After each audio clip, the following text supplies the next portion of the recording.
Vamos a iniciar. Voy a abrir la diapositiva y voy a compartir pantalla. Denme un segundo, por favor.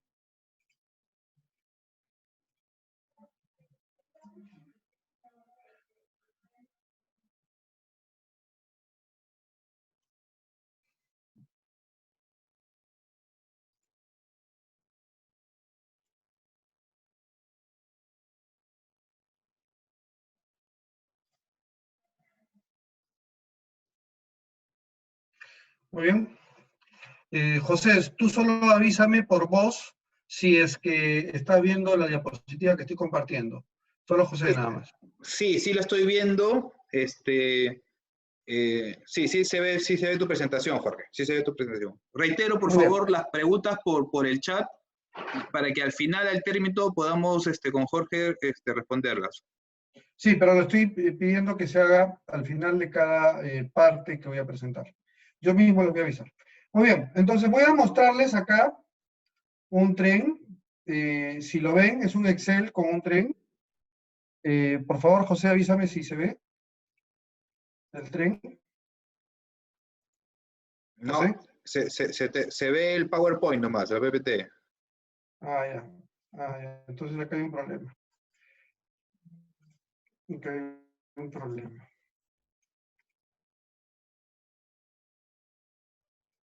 Un segundo.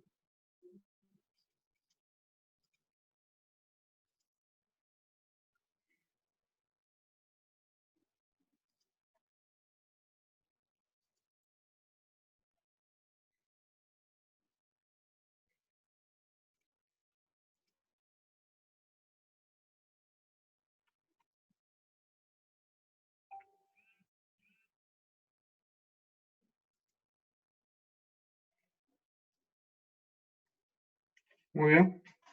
¿Debe estar viéndose el Excel ahora? Sí, ahora sí se ve. Ok. Les estoy mostrando cómo hacemos trenes de trabajo que son programaciones rítmicas acá en el Perú. Sobre todo lo usamos mucho en edificaciones. A pesar que los edificios no son completamente simétricos, solemos hacer estos trenes de trabajo. Se puede acá ver, por ejemplo, en las actividades de rezanes, que le llamamos solaqueos, en sótanos, albañilería, ¿sí? Tarrajeo, que son reboques para otros países, albañilería, nivelación de pisos, etc. Entonces, vean el tren. La verdad que es espectacular los colores y, y los lotes o sectores que se están generando, ¿sí? Todo muy bien codificado. Ok, entonces yo creo que en eso hemos aprendido bastante en los últimos años, a hacer trenes, ¿sí? Y estamos viendo acá ahora ya los acabados secos. Voy a ampliar y vamos a mostrar que está la pintura programada a nivel de sectores. Perfecto. Las instalaciones mecánicas a nivel de sectores. Los muebles a un nivel perfecto de sectores. Los tableros, el cableado, los aparatos sanitarios, todo muy detallado, ¿sí? Entonces, lo que yo me pregunto es, ¿realmente esto se va a cumplir? ¿Realmente se va a cumplir? Hemos hecho bastante de esfuerzo para detallar estos trenes, ¿sí? Entonces, pero el periodo que se viene, normalmente al inicio de la obra son movimientos de tierras y muros anclados u obras civiles, ¿sí?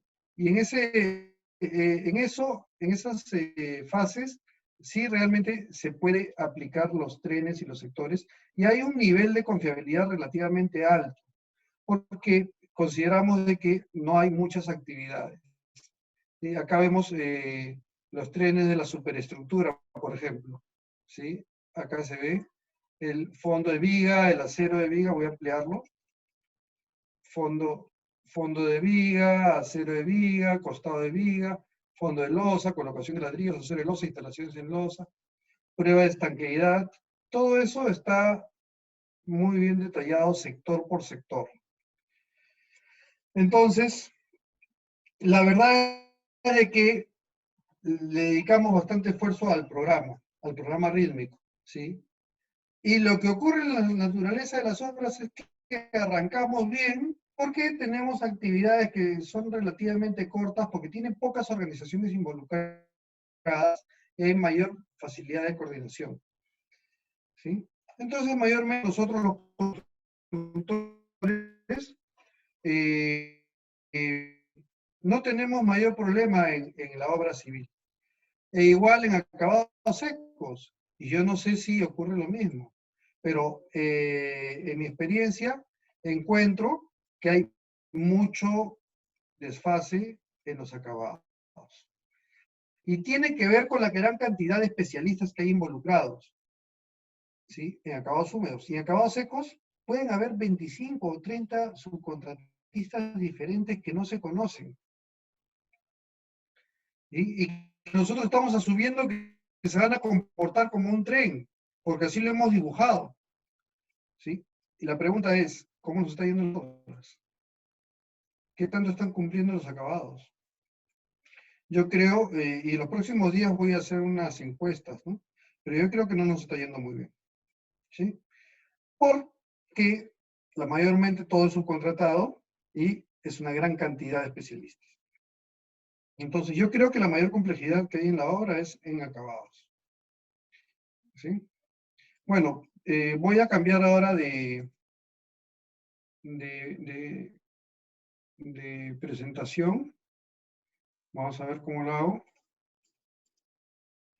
Un segundo.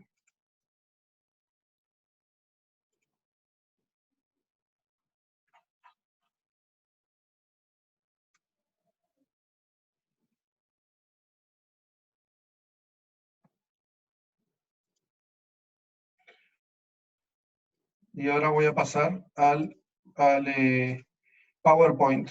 Supongo que están viendo el PowerPoint. José, confírmame, por favor. Sí, sí, se ve el PowerPoint. Muy bien, muchas gracias. Entonces, el tema que voy a tocar es promesas confiables, pero tengo que dar una breve introducción. Algunos conceptos y definiciones importantes. Para tomar conciencia que el programa no es automático. El programa rítmico no es automático. Haber hecho el esfuerzo de calcular las cuadrillas, haber hecho el esfuerzo de haber sacado el ritmo y haber creado sectores balanceados, con materiales balanceados, no significa que se comporte así, que ya podemos relajarnos. No, en absoluto. Ahí es el inicio de la producción realmente, ¿sí? Entonces, yo creo que todos los trenes se van a descarrilar si es que no hacemos control de producción. Entonces, para eso algunas definiciones. ¿Qué es el work in process o trabajo en proceso? O WIP le llaman, ¿sí? Es la cantidad de trabajo que no necesita el sistema, pero lo hemos procesado, ¿sí? El sistema, el tren de trabajo que ustedes han visto, necesita una actividad de un sector para liberar frente a la otra actividad en otro sector, y liberar frente a la otra actividad en el otro sector, y así sucesivamente. Sin embargo, cuando hay muchas organizaciones involucradas, entonces aparecen que cada organización hace un poco más o un poco menos.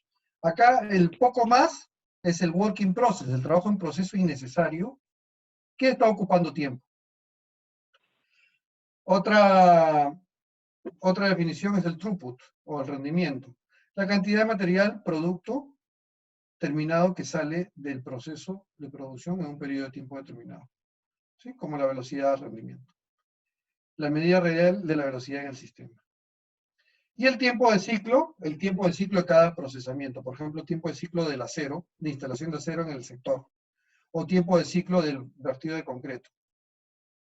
¿Sí? Muy bien. Entonces, el tiempo que lleva a completar una unidad determinada de un proceso.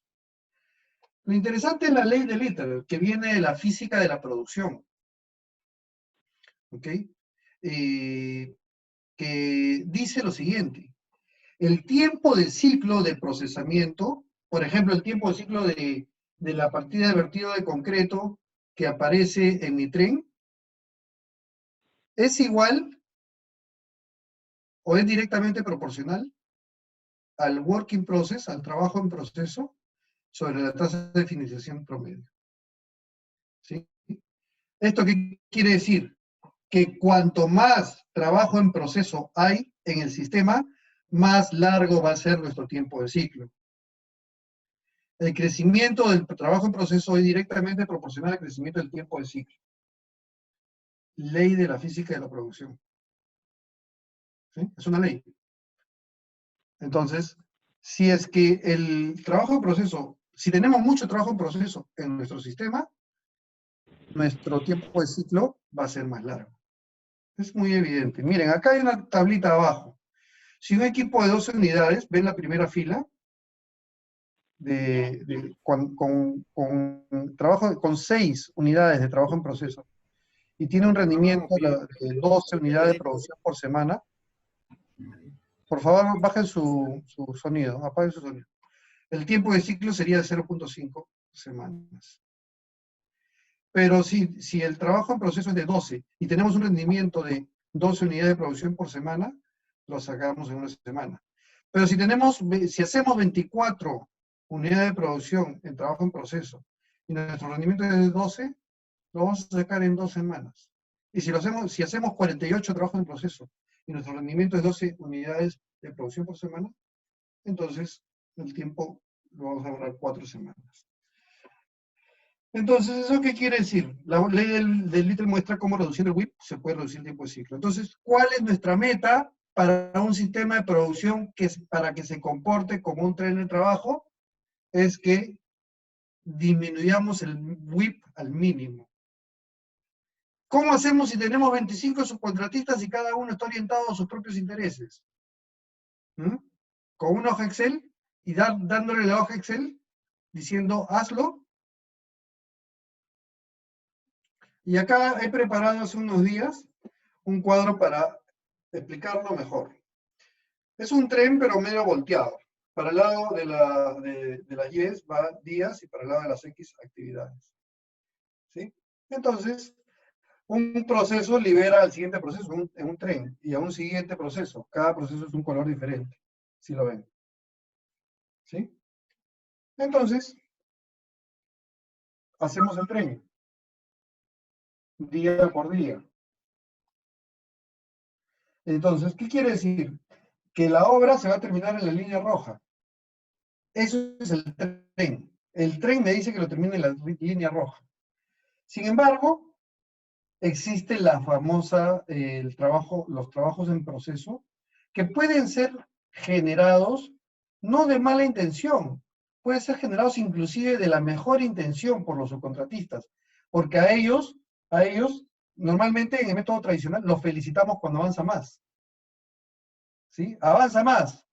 Acá hay un hueco, entra por ahí, entra por allá. Entonces, ¿eso qué es? Eso es, avanza más y está generando trabajo en proceso. Trabajo que no es necesario para el sistema. Imagínense que el proceso azul se llene de trabajo en proceso. En todos los días que van entrando. Entonces, ¿qué genera? Genera que la línea que debería ser el final de la obra pase a ocupar más tiempo. Y ahora el final de la obra es más lejano. Pero, ¿qué sucede si todas las actividades piensan en que avanzar más le hace bien a toda la obra? Ocurre el descalabro total. Es decir, se retrasa toda la obra debido a ese criterio. Y eso es muy común y muy real, que todos piensen que si avanzan más, van a terminar antes de tiempo toda la obra. Parece lógico, ¿no? Pero no es así. Lo que manda la ley de la física de la producción es, solo hay que producir lo que el sistema requiere, ni más ni menos, de acuerdo al estado actual del sistema.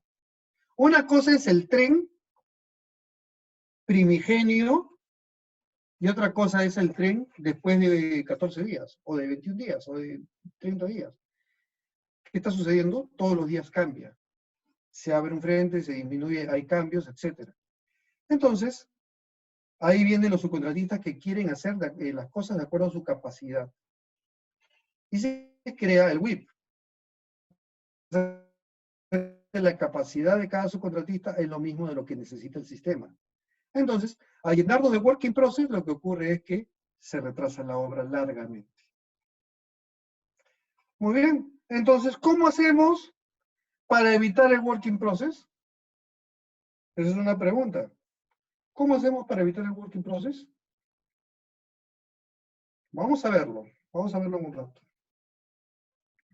Pero primero, otros conceptos más importantes. El sistema push. El sistema push significa empujar. El sistema push es, vamos a producir lo que dice mi master plan. Vamos a producir lo que se dijo primigeniamente, lo que se definió en el tren original, según un horario preestablecido y lo que manda la demanda, que es el tren original. ¿Sí? Entonces, ¿qué van a hacer? De acuerdo a la capacidad de cada uno de los subcontratistas, se va a producir. Y el único control que va a haber va a ser el horario de inicio a fin. Entonces, va a ocurrir mucho WIP, mucho work in process, mucho inventario. ¿Sí? ¿Y cómo va a ser la optimización? La optimización va a ser solo localmente, solo de acuerdo a la optimización de cada subcontratista, de cada especialista, de cada estación. ¿Sí? Entonces, está bien, el tren original puede haber sido un buen cálculo, pero pasa una semana o pasa 10 días, el tren ya cambió, y lo único que queda son cosas rezagadas, diferentes, pero si el subcontratista no toma en cuenta el cambio, entonces va a generar mucho WIP o muchos cuellos de botella. Aparece otro que es el pull, que significa jalar, que es un concepto muy relacionado a Lean Construction, sobre todo a las Planner System. ¿Qué plantea? Que si ven la figura de abajo y al círculo de la izquierda le llamamos 1, al siguiente 2, al siguiente 3 y al siguiente 4, son estaciones como si fuesen subcontratistas. Supongo que no se ve mi mouse, ¿no? La flechita del mouse, por favor, el cursor. ¿Se ve, José? Se ve muy pequeño. Pero ahorita, por ejemplo, ¿estás viendo el movimiento que hago? Sí, estás entre los círculos verdes. Muy bien, entonces, acá la estación 1 solo va a producir cuando la estación 2 le avise cuándo y cuánto producir. La estación 2 solo va a producir cuando la estación 3 le diga cuándo y cuánto va a producir. La estación 3 solo va a producir cuando la estación 4 le diga cuándo producir. ¿Qué pasa? La estación 2 es el cliente de la estación 1, la estación 3 es el cliente y el proveedor es la estación 2. ¿Sí? Un concepto muy sencillo, proveedor-cliente. La estación 4 es cliente de la estación 3. Entonces, a lo que yo les hago una pregunta. ¿Ustedes piensan que actualmente las estaciones o los subcontratistas o las cuadrillas creen que tienen un cliente interno? Lo más probable que no. Entonces, ¿cómo se estará haciendo ese tren? ¿Cómo estará funcionando el tren realmente? ¿Sí? Entonces, ¿qué plantea la producción pool? Que solo vamos a producir cuando el cliente interno me active la producción con una señal. Así es. El trabajo se libera en función de las demandas aguas abajo. El sistema controla los niveles de trabajo en proceso. Es posible que la estación 2, originalmente en el tren, diga que necesita que produzca la estación 1 4, porque la estación 2 tiene 4. Pero ¿qué sucede? Resulta que a los 10 días la estación 2 ya no necesita 4, sino necesita 2. Entonces le va a decir solo produce 2. ¿Ok? Esos cambios son muy importantes y que haya una señal que avise entre ellos mismos, que avise. Si la señal es visual, mejor. Altamente visual. Entonces, el sistema controla los niveles de trabajo en progreso. El sistema monitorea el rendimiento. ¿Sí? Hay un flujo de trabajo confiable. ¿Por qué confiable? Porque no van a producir ni de más ni de menos. Van a producir lo que realmente el sistema necesita. Entonces, hay poco WIP. Es necesario un sistema pool, pero no suficiente para realizar un flujo continuo. Pool es bueno, pero no es lo único. Necesitamos de otras cosas más. Muy bien. Entonces, hasta acá vamos a ver algunas preguntas rápidas. Si hay algunas preguntas, vamos a ver. Ojalá que no haya muchas para continuar. ¿Dónde está? ¿Cómo ver las preguntas? A ver. Acá hay una pregunta. Sí. ¿Qué momento es ideal para aumentar la producción manteniendo mi ritmo de programación estimada? Esta la hace Patrick. Repítame, por favor. ¿Qué momento es ideal para aumentar la producción manteniendo mi ritmo de programación estimada?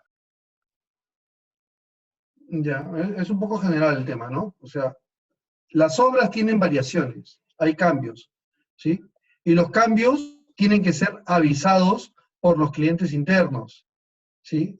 Entonces, el momento ideal, no lo sé, va a depender del cambio que exista, ¿sí? Entonces, hay mucho dinamismo en las obras. ¿Otra pregunta?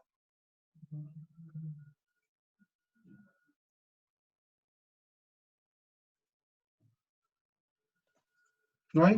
Eric Orozco dice, ¿cuál sería la programación ideal después de una crisis como la que estamos viviendo, como la que actualmente pasa, ¿no? Para recuperar el ritmo.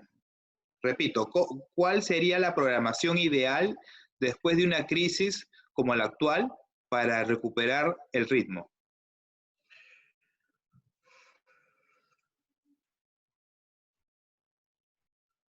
Sí.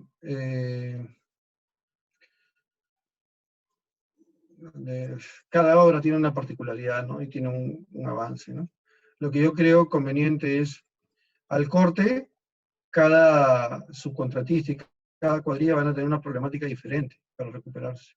Yo creo que lo que hay que hacer es una nueva reunión para hacer un nuevo master plan de producción de acuerdo a la situación de cada uno, ¿sí? Todos en conjunto, ¿sí? Entonces, lo importante es que cada uno diga la verdad en las reuniones. Y acuérdense de esta palabra que les estoy diciendo, que cada uno diga la verdad en las reuniones, ¿ya? Porque más adelante vamos a tocar un tema muy importante. Entonces, la programación ideal es que todos se reúnan y mostrar el estatus de sus problemas y replantear la producción hacia adelante. Vamos a ver el Last Planner rápidamente. El Last Planner no es esos 3 weeks que estoy viendo en las obras, sobre todo en minas y en refinerías. No son los 3 weeks que viene el planner y te los entrega y le dice a cada subcontratista, háganlo. ¿Sí? Eso no es Last Planner. Así no se creó el Last Planner. El Last Planner pasa por 5 conversaciones. El should, el can, el will, el did y el learn. Se debe, se puede, se hará, se hizo y el aprendizaje. Miren, voy a compartir otra pantalla. He estado buscando entre mis correos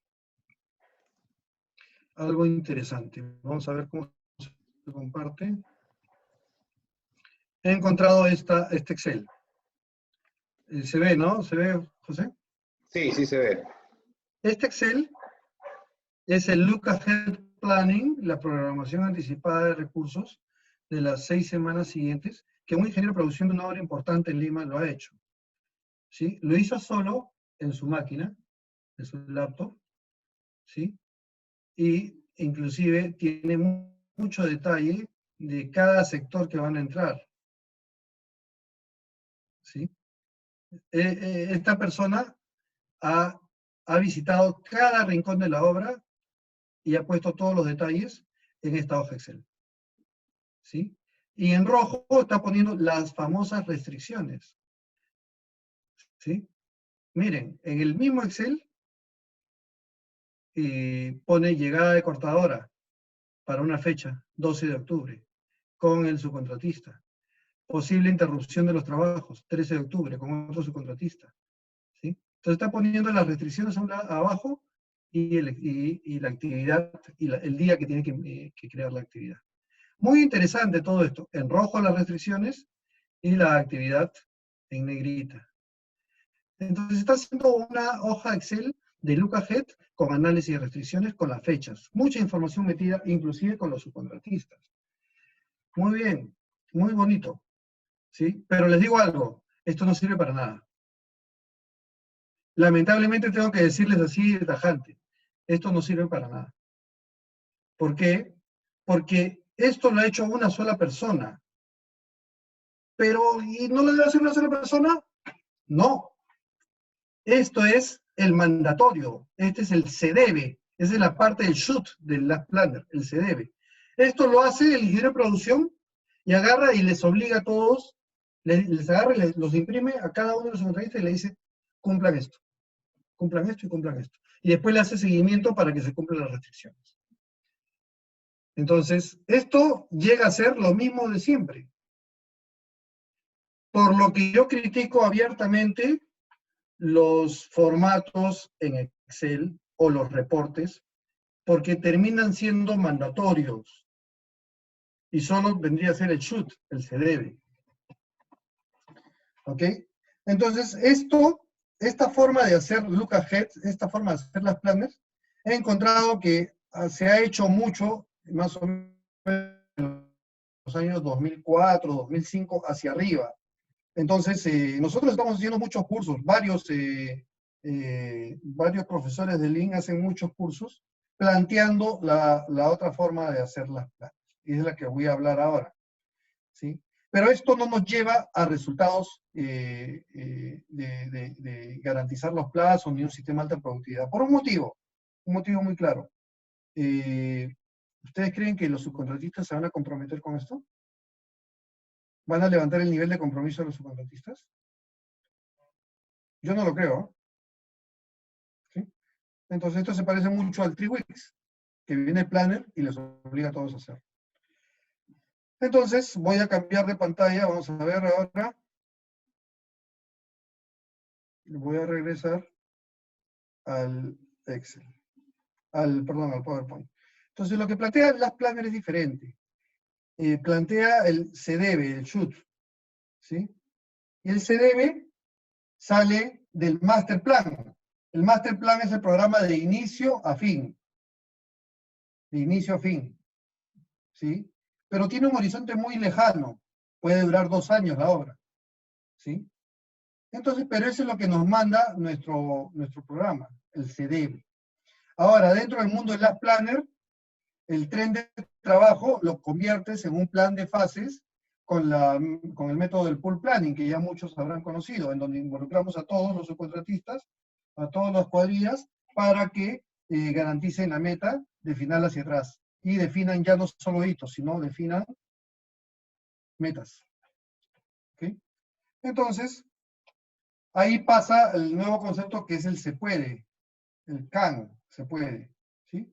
Entonces, ¿qué se puede? Sacamos la ventanita de las 6 semanas del se debe, la llevamos a un big room, a una sala de reuniones, y lo ponemos de manera altamente visual.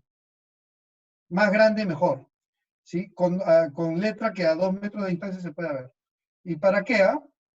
Para que ahora invitemos a todos los subcontratistas a una reunión especial para que ellos identifiquen si esas actividades que se deben hacer, se pueden hacer. De la primera semana. ¿Sí? Si no se puede hacer, no se programa. ¿Y qué marca el se puede o no se puede? Los 7 tipos de restricciones. Mano de obra, materiales, de equipo, de frente anterior liberado, información de diseño e instrucciones, espacios seguros y condiciones externas. Entonces, esto marca toda una diferencia, porque ahora los subcontratistas van a identificar si se puede hacer. Si no se puede hacer, no se programa. ¿Y qué pasa de la segunda a la sexta semana? Lo que vamos a hacer es habilitar esas semanas para que cuando se conviertan en primera semana estén libres de restricciones y todas se puedan hacer. Para lo cual va a ser necesario identificar las restricciones. ¿Pero quién las va a identificar? ¿El ingeniero de producción? ¿El planner? No. Si las identifican ellos mismos se comprometen a levantarlas con la debida anticipación. Para lo cual va a ser necesario que haya reuniones presenciales. Este tema de la pandemia nos está llevando al mundo de la comunicación a distancia, ¿no? Pero esto se va a terminar. Entonces, va a ser necesario el mundo presencial, reuniones presenciales para que se comprometan. ¿Ok? Después viene que cada día tienen que confirmar si se hizo o no se hizo la actividad. Tienen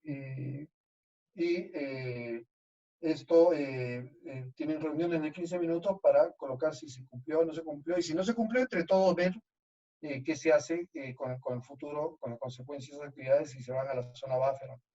Y finalmente, al final de la semana, una vez por semana, deben hacer el aprendizaje con los cinco porqués para hallar las causas raíces. Miren, esta es una reunión semanal de producción. Normalmente tenemos 20 personas o más de 20 personas. Esta es la etapa de casa, si no estoy mal, ¿sí? De obras civiles. Entonces, miren, este señor que está acá, está colocando su propio papelito. ¿Y saben qué significa colocar su propio papelito? Se está comprometiendo. Solo esto marca toda la diferencia a esos Lucas que nos mandan por correo como reportes. ¿Sí? ¿Que cuál tiene mayor confiabilidad del plan? En donde ellos están presentes. ¿Sí? Y ellos mismos se comprometen unos a otros. Cada color es una especialidad. Entonces, el amarillo está coordinando con el rosado para ver cuánto necesita y cuánto va a poner. ¿Ok? Y miren, acá en tamaño gigante aparecen los 7 tipos de restricciones. ¿Ok? Entonces, el se debe está atrás, que sale del master plan, y el se puede está adelante con los POSIT que ellos mismos se están comprometiendo en la semana. Eso es muy potente, funciona muy bien, es firmar con sangre. ¿Sí? Entonces, ¿cómo hacemos para orientar a nuestros propios intereses, a los propios subcontratistas? Lo estamos haciendo de esta manera. En vez de sacar el látigo de siempre, ¿no? Que nunca funcionó. Muy bien. Pasamos ahí algunas preguntas. Voy a tratar de ubicar el chat de las preguntas. Yo tengo acá un resumen de preguntas. A ver, uno por uno. A ver, la de Héctor Gómez pregunta, en una obra controlada, ¿cuál es el porcentaje de variación incluyendo la mejora continua? Supongo que es Héctor, mi amigo de México, Sí, ¿no? claro, sí. Sí. Hola Héctor, ¿qué tal? Mucho gusto. Después de tiempo que tengo noticias tuyas. Pero de frente, las obras tienen fases. La fase de obras civiles tiene un porcentaje diferente a los acabados húmedos y diferente a los acabados secos. Inclusive hay obras de civiles que tienen un sistema de producción mucho más controlado, que hace tiempo que no hago esas obras, pero son obras tipo en donde tienes una planta de concreto a tu propia disposición, tienes una grúa que está abasteciendo y ya no dependes de una bomba, ¿sí? Y no dependes de logística tercera. Esos tienen unos niveles mucho más altos de confiabilidad, ¿sí? La obra civil tiene mayor nivel de confiabilidad que los acabados húmedos, y los que tienen menor confiabilidad son los acabados secos. ¿Por qué? Pues yo creo que es principalmente por la cantidad de actores, ¿sí?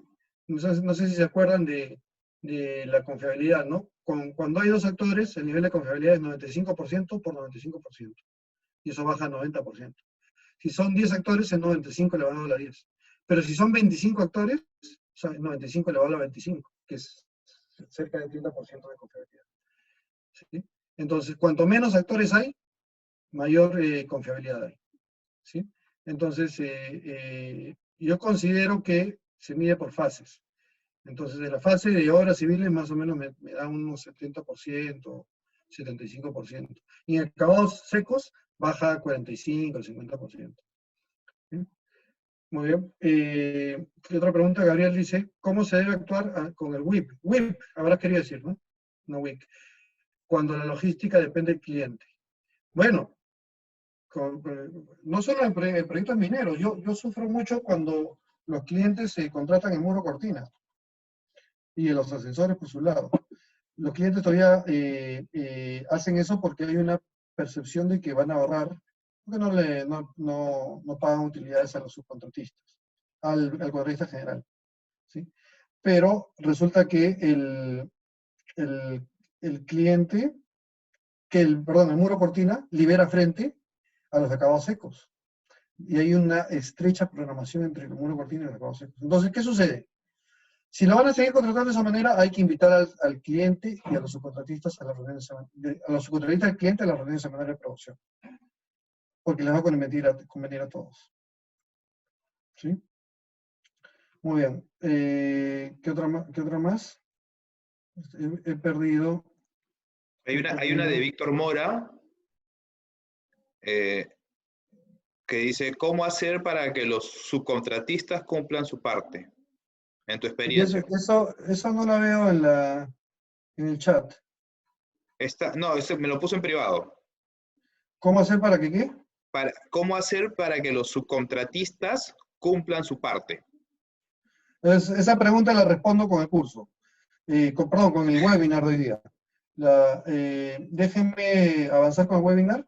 Quiero sorprenderlos un poco con eso. Pero de eso se trata el webinar de hoy. Se trata de levantar el nivel de compromiso de los subcontratistas para que cumplan. ¿Ok? Dice Ezequiel, el pool planning se lo realiza en una etapa temprana. ¿Qué pasa si aún no tengo contratados esas disciplinas y no está mucho después? Bueno, yo he hecho muchos pool plannings, muchos.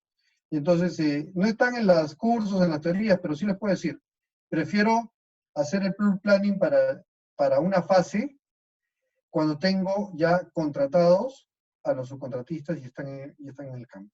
No antes, sino después de que tengan contrato.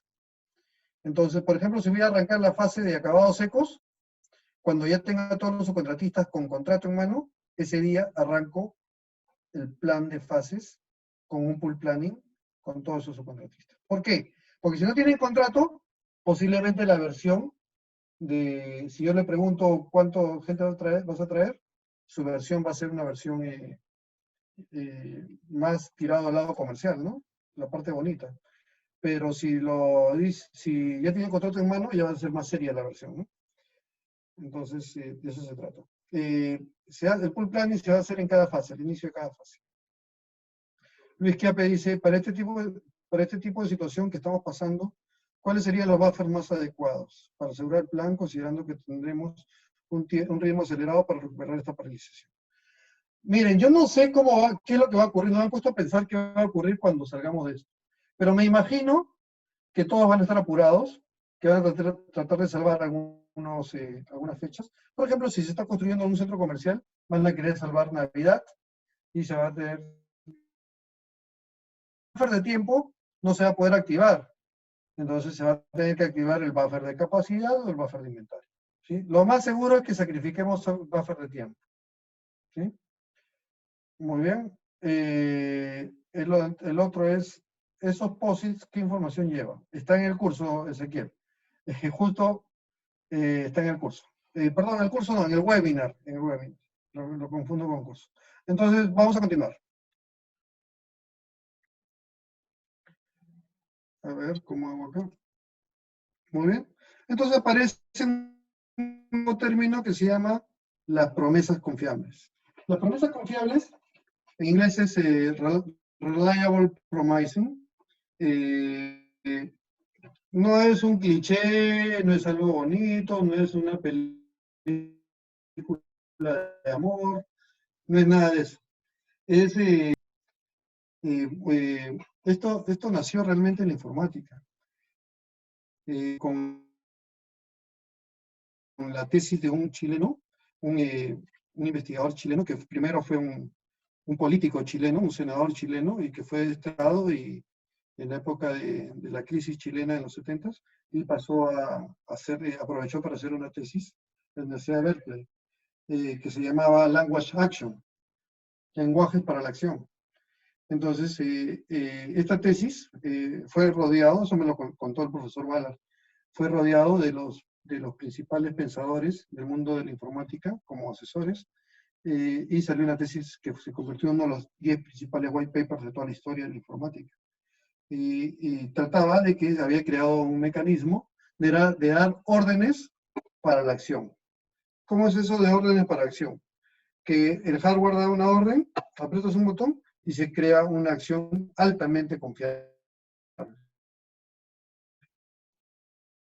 gracias a ese mecanismo que ha avanzado tanto la informática, hay un mecanismo altamente confiable que da una orden para una acción. Entonces Glenn Ballard, más adelante, cuando encontró de que todavía quería elevar el nivel de confiabilidad de Last Planner, encontró de que faltaba algo más, e incorporó el concepto de Language Action al mundo de Last Planner, al mundo de las relaciones humanas en el mundo de la construcción. ¿Cómo hacer para que los subcontratistas se integren, se comprometan y eleven el nivel de confiabilidad del plan? A pesar de que pueden haber 20, 25 subcontratistas, ¿sí? Entonces, incorporó las tesis de Fernando Flores, el chileno, de Language Action al mundo de las planas. Entonces, ese mecanismo de órdenes para la acción, ese mecanismo de generar una orden para generar una acción que tenga alta confiabilidad, se incorporaron en las reuniones semanales. Ustedes ven en las fotos cómo este subcontratista está llenando un papelito para comprometerse y después pegarlo en la pared. ¿Sí? Entonces, esto, muchos que no han practicado el Last Planner visual pueden pensar que uno solo lo está llenando. No, no, no. Acá cada uno llena su propio papelito. ¿Con qué fin? Con el fin de comprometerse con el siguiente, comprometerse con el sistema, y de paso le conviene porque se empieza a generar flujo continuo y también puede hacer que sus cuadrillas tengan todos los días producción y no estén esperando. Entonces, cuando todos se empiezan a comprometer en una reunión mirándose a los ojos, cara a cara, entonces todos van a salir más entusiasmados. De hecho, la experiencia que yo tengo en todas las reuniones de las planes es que hay más entusiasmo que desagrado, ¿no? Encuentro mucho entusiasmo en gente que no ha sido capacitada en las planas, como los capataces. Entonces, ¿por qué? Porque les conviene, generan flujo continuo. Entonces, ¿quiénes están? ¿Quiénes deben estar? Debe estar el cliente interno. Por ejemplo, el acero en losa es cliente interno del encofrado de losa. El ejecutor o proveedor interno, ¿no? El encofrado de losa en este caso. Competencia, que sepan hacerlo. Mutuo acuerdo bajo condiciones de satisfacción. Estamos creando ese mecanismo de Fernando Flores, ¿eh? Mutuo acuerdo bajo condiciones de satisfacción. No solo el proveedor interno debe decir, lo hice bien y a tiempo y con el sector completo, no solo él, sino el cliente interno también tiene que confirmar de que lo hizo bien. Y ese es mutuo acuerdo bajo condiciones de satisfacción. Una promesa es un compromiso y un acuerdo. En el mundo de Last Planner, una promesa es un compromiso y un acuerdo. Cuando entran al Big Room, a la sala de producción, ya dejan de lado el antagonismo. Se trata de un trabajo integrado, como si fuese un solo equipo. Por eso que hasta la sala de producción es emblemática. Es muy importante que solo sea para el propósito de producción. Por ejemplo, yo lo que les pido a los constructores que van a aplicar las planners es que su Big Room solo sea para las reuniones de producción, que son muchísimas. ¿Sí? Que no se convierta en comedor, ni se convierta en planoteca, porque hay mucha información que se tiene que actualizar todos los días. Entonces, cada uno tiene que llenar su propio post. Miren, la promesa confiable que genera confianza. Confianza en el grupo. Y la confianza genera flujo. Y lo que estamos buscando es flujo continuo. ¿Sí?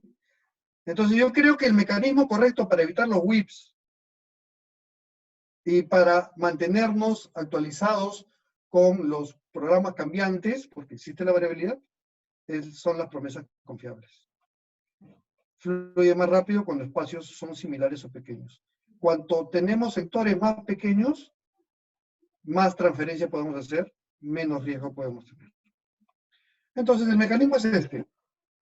El mecanismo es dos mutuas promesas del modelo de Fernando Flores. Una promesa del cliente Una promesa del cliente y otra promesa del ejecutor. El cliente interno me refiero, ¿no? Eso ya se da por entendido. Por ejemplo, cuando el ingeniero de producción pide concreto, hormigón, ¿sí? Y le pide al proveedor de premezclado, dice, por favor, tráeme 37 metros cúbicos de concreto para las 8 de la mañana, ¿sí? Y mixes cada 15 minutos. Bueno, pero él sabe, el cliente interno, el ingeniero de producción, él sabe que no va a empezar a las 8, sino va a empezar a las 9. Y él sabe que no es 37, sino es 36. Después ajusto y después le doy la sorpresa. Eso está mal. ¿Por qué? Porque no está solicitando con realidad las cosas y está generando un círculo vicioso, no virtuoso. ¿Sí? Porque a la siguiente el proveedor ya no le va a creer. Entonces, lo que se plantea en este mecanismo para dar una orden y generar una acción altamente confiable es que se miren a la cara. Para eso tiene que haber reuniones presenciales. Nada de reportes, nada de formatos, nada de correos. Reuniones presenciales en donde se plantea cuánto necesita con total certeza. Y la otra es el proveedor o el ejecutor interno que también diga si lo va a entregar bien o no, qué es lo que van a entregar. Entonces yo lo más saludable que puedo ver en las promesas confiables es que se genere la negociación delante de todos. Que el proveedor interno, por ejemplo el acero, con el concreto, el acero del proveedor interno, sepa decir no. El concreto le dice, necesito que me entregues al mediodía el acero del sector 3, piso 2. ¿Por qué? Porque yo tengo que hormigonar toda la tarde. Y el acero, si es un capataz que dice sí, sí, sí a todos, hay que tener mucho cuidado. Pero es un capataz que dice, la verdad que no voy a poder entregarles ahora, eso me gusta más. Entonces, para eso tiene que estar presencialmente todos, ¿no? Entonces, no te puedo entregar a las 12, pero a las 11 te puedo entregar la mitad y a las 2 de la tarde la otra mitad. Entonces se genera la negociación. De repente eso es justo lo que le interesa al de concreto. Entonces, es muy saludable la negociación. Entonces, este es el mecanismo. El cliente interno le solicita al proveedor interno, le hace la oferta, ¿no? Necesito para tal hora que me entregues tal cosa. Por ejemplo, el de tablero de granito para mueble de cocina. Necesito que al mediodía me entregues ese mueble de cocina y yo entro en la tarde. ¿Sí? El de mueble de cocina, mirándose la cara, están parados en plena reunión. El de mueble de cocina le dice, discúlpame, no te lo voy a poder entregar al mediodía, pero te puedo entregar a las 2 de la tarde la mitad y la otra mitad. La otra mitad te lo entrego a las 4, algo así. Y se ponen de acuerdo, ya, y aceptan los dos. Esa aceptación de los dos no debe estar involucrado el residente. Recuerden de que el plan semanal está orientado a la meta, que está orientada al plan de fases. No están comprometiéndose con el residente, con el jefe de obra, como le llaman los directores de obra, sino está comprometiéndose entre proveedor interno con cliente interno, y se acepta. Y después de aceptar, ocurre el desempeño del día. ¿Sí? En otra reunión, que es la reunión diaria, sube el mueble de cocinas y se va al panel visual del plan semanal y le pone un check o una cruz. ¿Terminé o no terminé? Y le pone un check, si terminó. ¿Ok? ¿Y qué sucede? Después viene el cliente interno, que también está en plena reunión diaria, y dice, sí, terminó, y declaro la satisfacción. Y se genera la comisión de satisfacción. ¿Qué quiero decir con todo esto? Que realmente es muy importante los elementos visuales y hay que eliminar los Excels enviados por correos. Segundo, los elementos visuales que generan que se reúnan y se discutan. Permite que se reúnan y se discutan. y se comprometan. Y después se declare la satisfacción en las reuniones diarias. ¿Sí? En los paneles visuales, cada uno se va a hacer responsable de todo. Este es un análisis de restricciones. Y el análisis de restricciones se muestra cómo se compromete cada uno. ¿Sí? Acá está en plena reunión donde intervine. No debería ser así, pero estaba en una capacitación. Supongo. ¿Te escuchas, José? Sí, se te escuchó un poquito cortado hace unos segundos. ¿Te escucha el Ah, video? no, el video no se escucha. Sí, es un problema de Zoom. Estoy explicándoles a ellos. Si no se escucha, voy a bajar el volumen. El problema de Zoom es que parece que no muestra video, no muestra sonido del video. Pero acá están todos en plena reunión semanal de producción. Cada uno son subcontratistas. Ella es la Lean Leader, una jovencita, ¿sí? Y cada subcontratista se va a comprometer. Acá tenemos diferentes planes semanales porque son diferentes frentes, ¿sí? Y también uno de los problemas que encontramos es que las restricciones eran,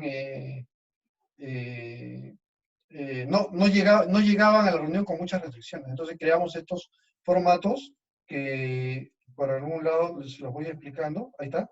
Estos formatos de acá que están a la derecha, encima del casco blanco, que se los damos los días lunes, los días martes, los días miércoles, para que lleguen al viernes con varias restricciones ya llenadas, ¿no? Entonces, acá estamos en una capacitación, pero una reunión semanal de producción no es que todos están sin hablar, escuchándome, no, no, no. Ellos son los centrales de la reunión y nosotros estamos de mirones, sobre todo. ¿Eh? Entonces, ellos tienen que participar. Nosotros podemos moderar, facilitarles, pero ellos son las partes centrales. Entonces, hay que hacer que ellos estén cómodos en la reunión. ¿Sí? Muy bien. Entonces, solo para terminar ya, al final de cada semana se muestra quiénes cumplen y quiénes no cumplen. Es un mecanismo como un motor, quienes cumplen las restricciones, el levantamiento de restricciones, como un motor para publicarlo para todos. También altamente visual. Entonces, nadie quiere salir en rojo. Entonces, acá, por ejemplo, sale el nivel de cumplimiento de cada uno y nadie quiere salir en rojo. Y para no salir en rojo, lo que hacen es tratar de cumplir a tiempo, ¿no? Muy bien, entonces, para que existan las promesas confiables, tienen que haber reuniones semanales de producción, ¿sí? Y una reunión, miren, esta es una big room sin techo, se les ingeniaron, pero había la necesidad de hacerlo y se hizo. Y todos discuten, todos conversan, etcétera. Esta es una reunión semanal de producción en Costa Rica, en donde se crearon micro reuniones, ¿sí? Y no estaban completamente enfocados. El señor de camisa blanca que está al fondo estaba mostrando su tren. Pero yo creo que esta reunión pudo ser mucho mejor. Esta es una reunión que no está nadie enfocado, ya que el planner, el señor que está acá a la derecha, les dictaba el triwix a todos ellos y todos tenían que cumplir lo que él les decía. Entonces, esto no es lo que buscamos con el modelo tradicional. Lo que nosotros buscamos es flujo continuo, preparado por todos y que todos estén completamente enfocados. ¿Sí? De eso se trata, todos completamente enfocados. ¿Qué información debe ir en el POSIT? Miren, hay mucha literatura al respecto. ¿Ya? Nadie tiene la verdad. Pero mi posición es que debemos de darle las mayores facilidades a los subcontratistas. Imagínense que venga el capataz de fierro después de haber estado cortando fierro. Entonces hay que tratar de darle la menos información posible. Yo creo que va a ser necesario el sector, perdón, la cantidad de obreros y el horario que va a entregar su sector. Nada más. Muy bien, entonces me he pasado unos minutos, pero abiertas las preguntas para todos. A ver, señores.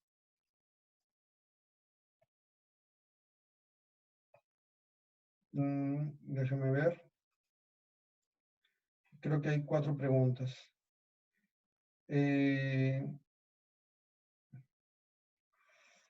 Entonces, regresando, había una pregunta que decía, la que me dijiste que responderías al final de la presentación, que es, mencionaba esos POSITs, ¿qué información lleva? Mi posición es que vaya esas tres informaciones nada más, que es el sector, cantidad de obreros y horario por cada sector. ¿Sí? Y había otra que preguntaba,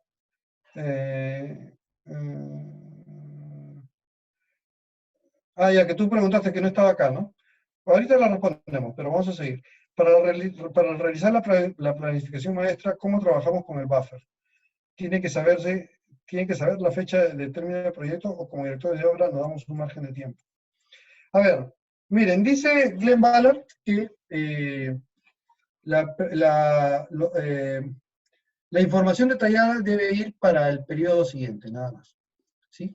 Vamos a darle mucho más detalle para lo que viene inmediatamente.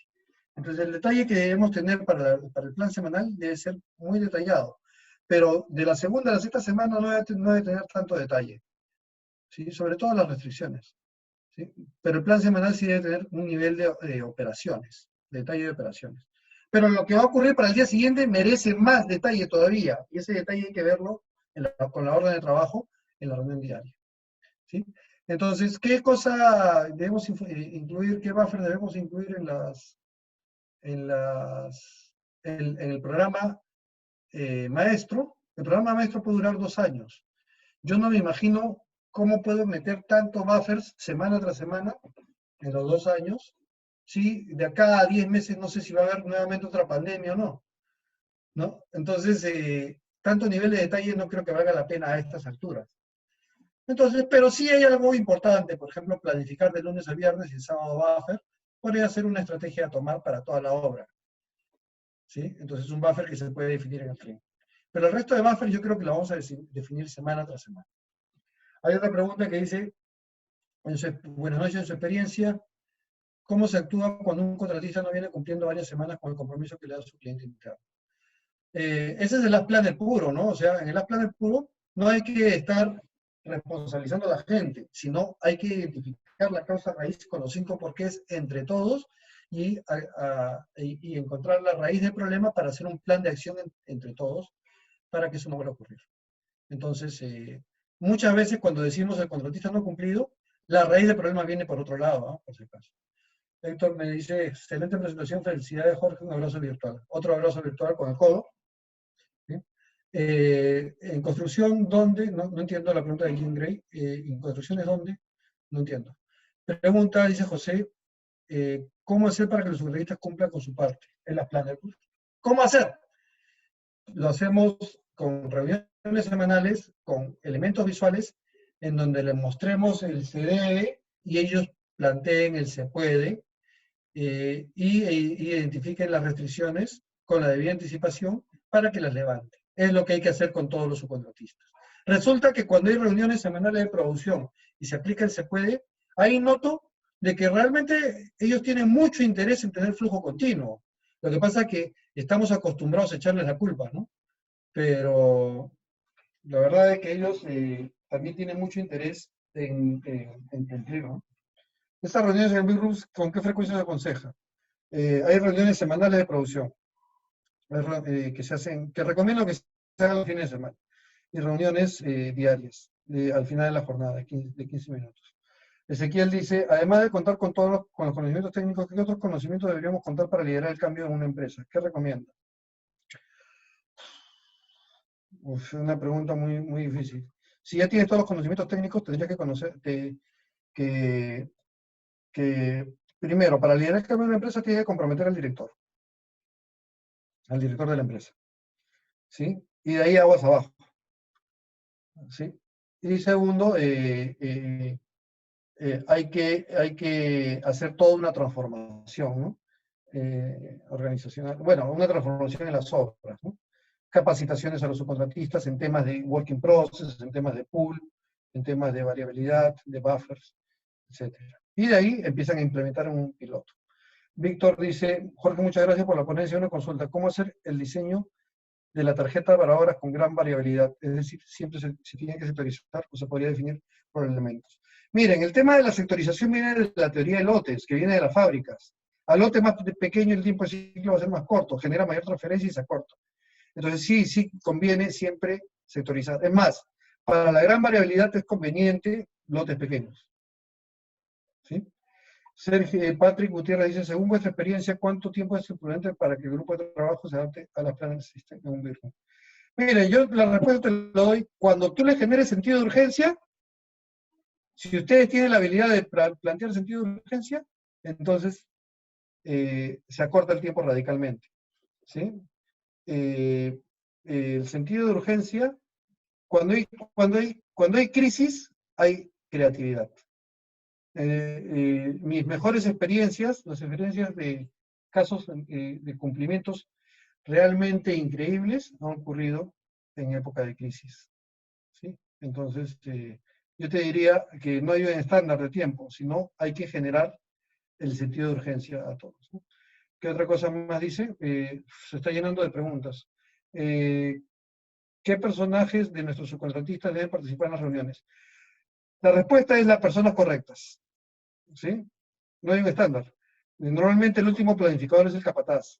¿Sí? El capataz de los subcontratistas. Pero ¿qué pasa si su contratista promete hacerse 10 muebles de cocina en una semana y no hace ninguno porque no le llegaron los muebles? Entonces, la siguiente reunión, aprendiendo de la experiencia, la siguiente reunión hay que invitar al encargado de despachar los muebles de cocina en esta empresa.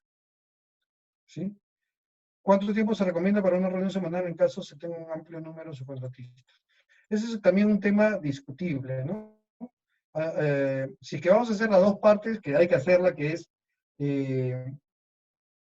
¿cómo se llama? El tema de revisión del desempeño de la semana anterior y después planteamiento de las siguientes semanas, hay mínimo 2 horas, ¿no? Ya, pero en mis reuniones me han estado saliendo 4 horas más o menos.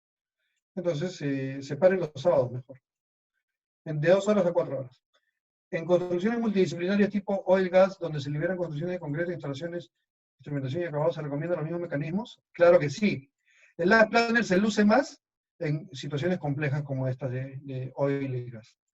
¿Sí? Lo que pasa es que nosotros mostramos muchos ejemplos de edificios, pero realmente en proyectos complejos es donde mejor funciona. ¿Qué sectorización se recomienda para acabados secos y húmedos? ¿Qué pregunta? Los lotes hay que diseñarlos. No debería yo decirles el tamaño del sector, porque depende de la tecnología constructiva. ¿Sí? Entonces, pero, ¿qué experiencia tengo? En acabados secos utilizo, cada departamento es un sector. ¿Sí? En acabados húmedos, sectores de 160 a 200 metros cuadrados en acabados húmedos. Pero eso es relativo, depende si tiene muchas vigas peraltadas, si tiene muchos muros, etc. Miriam Mejía dice, ¿cómo va a ser para que las reuniones no se extiendan demasiado? ¿Cuál es el tiempo recomendable para las reuniones semanales? Primero, ¿cómo hacer para que las reuniones no se extiendan demasiado? Puede ser un tema de webinar para otra vez, pero hay que hacer la agenda con anticipación. Y tiene que haber personas que se encarguen de las pautas de la agenda, ¿ya? Que avisen a los líderes que se están llegando al tiempo límite. ¿Sí? Entonces, si los líderes de la reunión no cumplen los tiempos establecidos, entonces van a generar un mal ejemplo y los subcontratistas van a hacer lo mismo. ¿Cuál es el tiempo recomendable para las reuniones semanales? Miren, me gustaría que sean cortas, pero cuanto más frentes tienen, más largo es. Entonces, y cuanto más detalle hay, más largo es. Y no se puede dejar de lado el análisis de causas raíces y plan de acción. Entonces, yo creo que va de 2 horas a 4 horas. ¿Qué cantidad de personal y quiénes llevan los indicadores para darle seguimiento a los planners en una obra mediana, 2.000 metros cuadrados en adelante? ¿Quiénes llevan los indicadores? Bueno, hay unos personajes que se llaman los lean líderes, que ahí le mostré en el video a la señorita, que era el lean líder, pero que son chicos recién egresados que se encargan de la forma del sistema. Pero conocen toda la filosofía, pero tienen poca experiencia en construcción. Se encargan de la forma de actualizar los datos en las reuniones y después de invitar a todos y asegurarse de haber convocado a todos. Cantidad de personal depende de cada fase, ¿no? Las reuniones, ¿cuánto duran? Ya me preguntaron, ya respondí. Las semanales aproximadamente de 2 horas a 4 horas. Después, Gabriel dice, estas reuniones deben ser 1 minuto o simplemente fluyan según la demanda de la línea de base. No son reuniones de obra. La agenda es relacionada a revisión del desempeño de la semana anterior y plan de acción de las siguientes semanas, ¿sí? Entonces, la información va a estar la información va a estar en todos los elementos visuales. Los compromisos van a estar en el análisis de restricciones. Si hay mayores acuerdos, va a estar en un papelógrafo. Ahora, que esto signifique que después el Lean Leader lo pase a un formato digital, lo puede hacer. Yo le doy muy poca importancia a eso, porque esto no se trata de reportes. Este sistema es un sistema interno para la obra. No se trata de reportar a nadie, ¿sí? Es más, en alguna empresa yo he pedido cortar el reporte del PPC al gerente general, porque lo que estaba haciendo es que todos anden preocupados cuando presentan PPC bajos. De esto se trata de un indicador para levantar la mejora continua, ¿no? Entonces, la minuta puede ser el acuerdo pasado en limpio y pasarlo a todos, ¿no? O fotos, pasarlo todos con fotos. Pero sí, el Lean Leader lo que tiene que hacer es pasarlo digitalmente a todos con un formato, ¿no? Pero eso es lo menos importante, ¿no? Lo más importante es que todos se comprometan en el BIRM. ¿Es necesario que las áreas de soporte participen en las reuniones? Sí, claro. Almacén, calidad, seguridad. Todos tienen que contribuir. ¿Qué opina de los softwares para hacer las planas? Elisa López. Hay softwares en el mercado muy buenos, estoy viéndolos, pero entenderán mi respuesta, ¿no? Mi respuesta es asegurar las promesas confiables. ¿Lo aseguran con un software? ¿Ah? Esa es mi respuesta. ¿Lo aseguran con un software? Entonces, creo que no se debe dejar de lado las reuniones y después, si quieren, una manera para pasar la minuta, para pasar el look ahead, para pasar a digital, lo puede hacer a través de los softwares. Los softwares lo bueno que tiene es guarda la base de datos y puede generar gráficos y tendencias muy importantes. Hola Jorge, brillante exposición, felicidades. 360, Lean Construction. ¿Quién es 360? ¿Cuál es la diferencia entre la reunión semanal y el último planificado? Es lo mismo, ¿eh? Es lo mismo. Dentro de la reunión semanal, ¿cuánto tiempo le dedicamos a la revisión de la semana pasada y cuánto tiempo a planificar las tareas liberadas para la próxima? Felipe de Argentina. Dentro de la reunión semanal, ¿cuánto tiempo le dedicamos a la revisión de la semana pasada y cuánto tiempo a planificar las tareas liberadas? Muy buena pregunta. Es mitad más o menos, ¿eh? Mitad. Lo que pasa es de que, miren, yo cometí un error hace algunos años que empezaba por el plan semanal y el análisis de restricciones y después dejábamos para el análisis de causa raíz. Y la verdad es que se extendían en uno y sacrificaban el otro. Y es muy importante la mejora continua. Entonces, yo creo que hay que darle mitad y arrancar por el análisis del desempeño de la semana anterior con el PPC y análisis de causa raíces. Entonces, más o menos mitad, ¿sí? Pero no se libran de 2 horas y media, en total, de 2 horas y media a 4 horas. O sea, puede que en tu obra lo hagan en 2 horas y media. Entonces, 1 hora y cuarto por cada parte, ¿no? Cristian dice, ¿cuáles son las desventajas o ventajas del Lab Planner System con el Tact Planning? El Tact Planning es una forma de hacer programación rítmica, ¿sí? Y la programación rítmica está bonito para los ingenieros que nos gusta mucho el cálculo, es lindo hacerlo, pero el primer día ya se desfasa, ¿sí? Entonces, está bien como master plan, como marco, pero sobre todo hay que aplicar el control privado, el control de producción, ¿sí? Con lo que les estoy mencionando, para evitar los whips, y la variabilidad siempre nos va a atacar, ¿no? Para implementar la cultura Lean, además de los conocimientos técnicos, ¿qué más se requiere? ¿Qué recomienda? Y si se quiere. Creo que hiciste esa pregunta, ¿no? Hiciste hace un rato esa pregunta. La cultura Lean ya necesita algunos conocimientos de implementación, que es diferente a lo que hemos estado viendo ahora. Ya, pero la cultura Lean tenemos que... hay un libro famoso que me lo recomendó Glenn Ballard, que se llama, lo estoy escribiendo acá, Creating a Lean Culture. Que no sé quién se lo ha prestado, de repente alguien me podrá decir, pero yo no lo tengo en mi biblioteca. Pero ahí se plantea 4 puntos importantes. Si me acuerdo bien, el primer punto es el motor, el segundo punto es el pedal y timón. El tercer punto es el sistema de transmisión. Y el cuarto punto es la gasolina. Esto se refiere a un auto tipo Volkswagen, ¿sí? Un auto, no Volkswagen, un auto cualquiera, en donde el motor es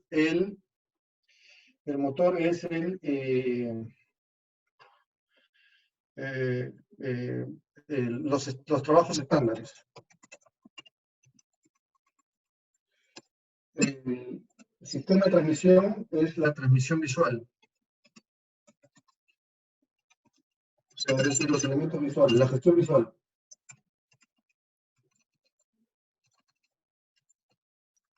Después viene el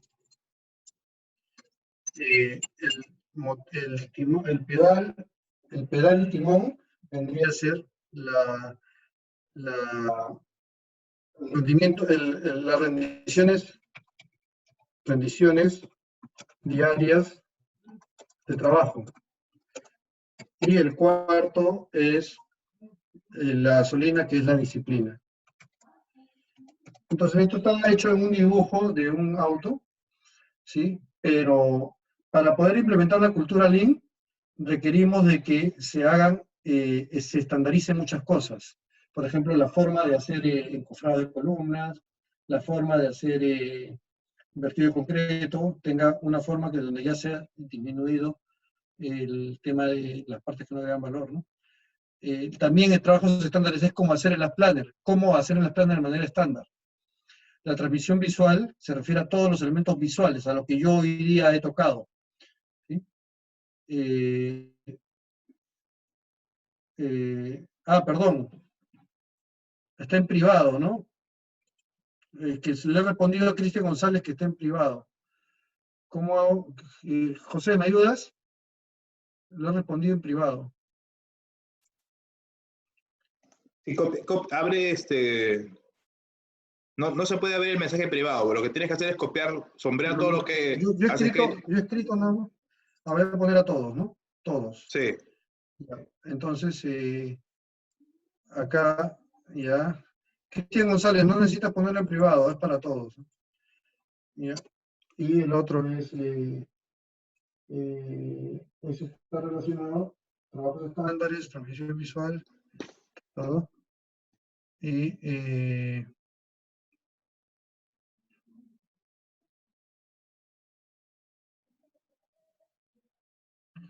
motor, pedal. Esto lo había escrito antes. ¿Sí? Entonces, con esto respondo a Cristian González. No voy a poder responder todo. Acá menciona, me han mandado una buena cantidad de preguntas. Vamos a ver. ¿Cuáles son las ventajas de la Plan System? Ya hemos hablado de eso. Buenas noches. En las reuniones citadas también interviene la supervisión. Claro que sí. Hay que convencerlos para que entren, ¿eh?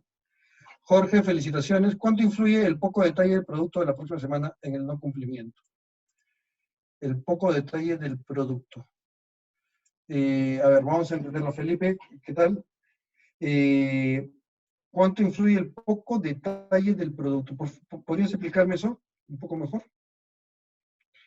Miren, a ver, la próxima semana, si estamos día sábado y la próxima semana vienen 2 días y tenemos que detallar al máximo. Entonces, no han habido malas costumbres que ponen las mismas partidas del presupuesto. No, tiene que ir el nivel de detalle tal como se hacen las operaciones. Por ejemplo, en el tren pueden salir elementos horizontales, encofrado de elementos horizontales, acero elementos horizontales y concreto elementos horizontales. Entonces, en el plan semanal, ustedes ya tienen que desplegarlo más. Y, por ejemplo, encofrado, cara de viga, fondo de viga, ¿sí? Andamio para colocar el acero en viga, ¿sí? Y tapa del acero. Entonces, el nivel se despliega a nivel ya de operaciones, no de actividades, para la semana siguiente. Y día a día se despliega aún más. Queremos lograr un alto cumplimiento, necesitamos desplegarlo. La reunión diaria se puede desplegar. Ahora eso se ayuda con órdenes de trabajo más detalladas que se pueden sistematizar un poco más. Ahora, seguro Felipe debe estar preocupado del nivel de detalle de suministro del producto. El nivel de detalle de suministro del producto, supongo que debe estar en el análisis de restricciones, es decir, llegada del suministro tal, llegada no sé, de la estructura metálica de tal, ¿sí? Para tal fecha. Eso tiene que manejarlo alguien, oficina técnica, alguien, el nivel de detalle. Pero en la reunión no se puede discutir planos que en ese momento, ¿no? Entonces, mi respuesta es, tienen que darle mayor detalle a nivel de operaciones, de actividades en el sitio, al plan semanal. Si no le dan mayor detalle, entonces no se entiende cuál es la verdadera secuencia. Y si no se entiende cuál es la verdadera secuencia, después no se cumple.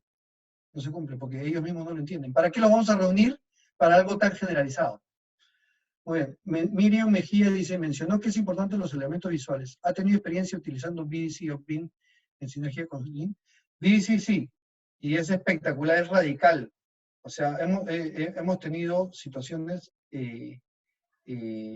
radicales, ¿ya? Y yo siempre digo algo, ¿no? Si yo hago un libro, se va a llamar que todo caiga por su propio peso. Porque de eso se trata. Si nosotros obligamos a la gente a sacarles información, o a que planifiquen, o los obligamos a que hagan una construcción de acuerdo a mi plan, entonces lo más probable es que se incumpla. Pero si nosotros le damos todas las herramientas para que ellos planteen su propuesta entre todos, entre los verdaderos conocedores, entonces eso va a tener mayor nivel de confianza. Entonces, si tú planteas un modelo y muestras el modelo en 3 dimensiones en plena reunión, y ellos entienden la secuencia, o también pueden mostrar el modelo con el programa, como se llama el 4D, entonces va a ayudar muchísimo para que programe mejor. Se trata que cada semana programe mejor. Entonces ayuda muchísimo el BDC o el BIM mismo, ¿no? ¿Cómo solucionar en esta reunión semanal la paralización de personal de otro contratista en espera? ¿Se les invita a una nueva reunión individual o se resuelve el acto? Lo que hay que es analizar por qué no vinieron, por qué pararon. ¿Sí? Miren, de repente hay alguien acá, de repente le va a quemar las orejas, pero lo tengo que decir.